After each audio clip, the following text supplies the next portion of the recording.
Hello everyone, welcome back to Gentle Guide RN. Today, let's talk about healthcare communication. You have probably heard this 100 times before. Communication is very important in healthcare.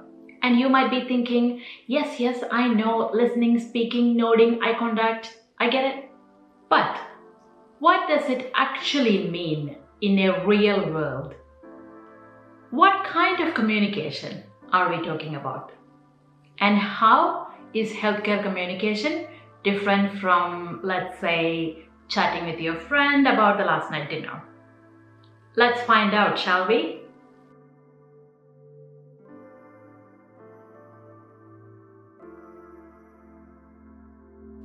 So let's imagine it's a busy morning shift and you had a sip of your lukewarm coffee and you need to make 10 beds before 9:30. You are rolling your trolley to bed 4 and there is Mrs. Porter, lying comfortably, tucked in like a warm burrito. And you say, "Good morning, Mrs. Porter, I'm Nimi, I'm going to make your bed now. Would you like to hop out for a minute?" And she frowns and she grunts and she say, "Not today. No, I'm tired."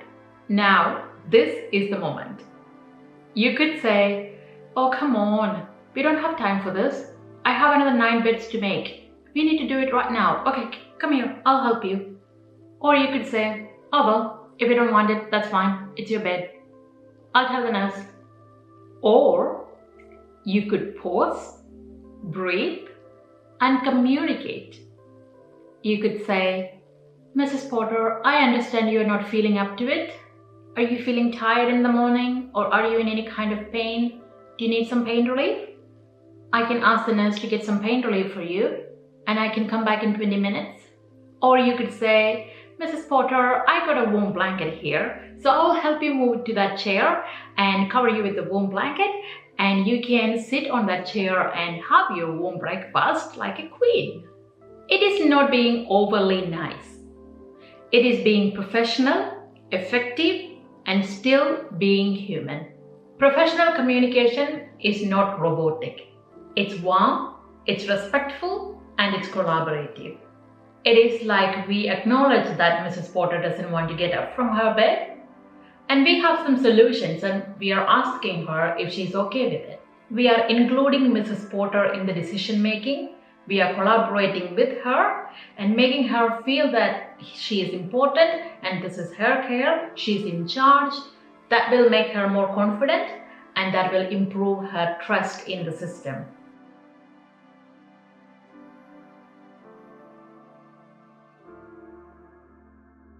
Healthcare is a team sport that includes you, nurse, doctor, patient, ward clerk, orderly, everybody.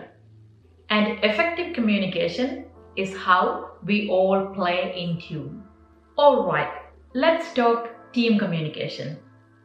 To be honest, that is where a lot of things go right or horribly wrong. Here is a real world scenario. You just walked into a shift, you are getting a handover. You notice that the area looked like a tornado just passed through. Stocks low, bin full, equipments are scattered like confetti after a party. Now, you have few choices. Option 1, you can storm off to your team leader and say, "That area looks like a disaster. Who was on before me?" Option 2, you don't say a word.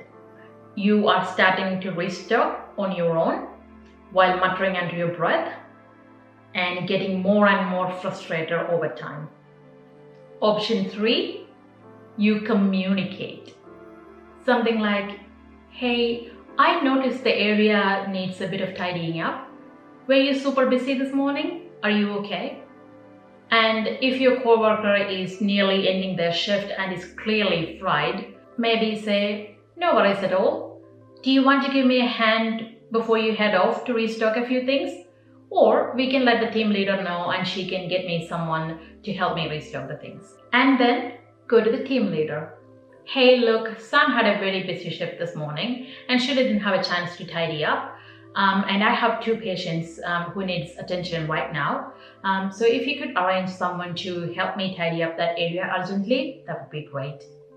No blame, no drama, just clarity, respect, and teamwork. And next time you need help, you will get it because you built trust and teamwork through your communication.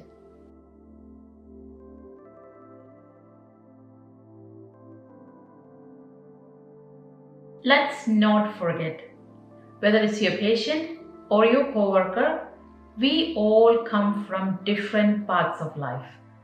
Your patient might be young or they might be old, they might be quiet, might be outspoken, they may not speak good English or carrying emotional trauma. Same goes with your team. Some are new grads, some are parents juggling with life, and some just want to survive this shift. That's why communication in healthcare is about empathy. You meet people where they are, but you also step up and speak clearly. Whether it's advocating for a patient or respectfully setting up a boundary with your coworker, you do it with kindness and purpose.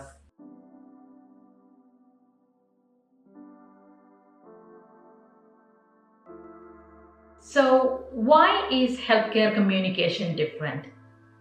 Because it literally saves lives. Poor communication leads to errors, missed symptoms, and burnout. One rushed handover can cause a whole day of chaos. Good communication prevents that. It keeps patients safe, teams running smoothly, and your own stress level a little bit more manageable. Here is what I wish someone told me early on. Use simple language. Ditch the fancy word. Explain clearly and in simple words. Check in with your patients and with your colleagues. Speak up kindly. Don't ignore issues, but don't attack people either. Body language counts. Your facial expression, your posture, and your tone speaks more than your words. And remember, silence is powerful too.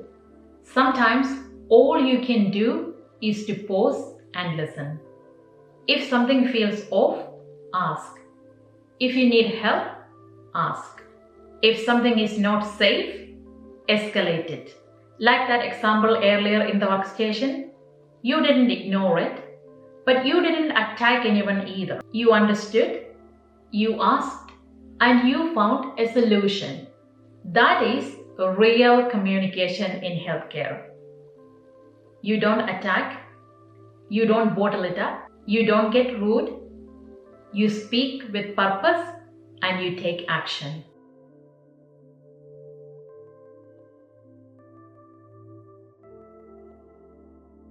So, let's wrap it up. Communication in healthcare is not casual, it's critical. With patients, be kind, clear, and compassionate. With teams, be honest, respectful, and be solution focused. It's okay to ask for help. It's okay to speak up. It's always okay to be the voice of calm in a very hectic environment. You've got this. You are learning to become a professional who can handle people, purpose, and pressure. And remember, your words matter. They can change someone's shift, someone's mindset, even someone's life. If this video helped you, give it a thumbs up and share it with your classmates and your colleagues.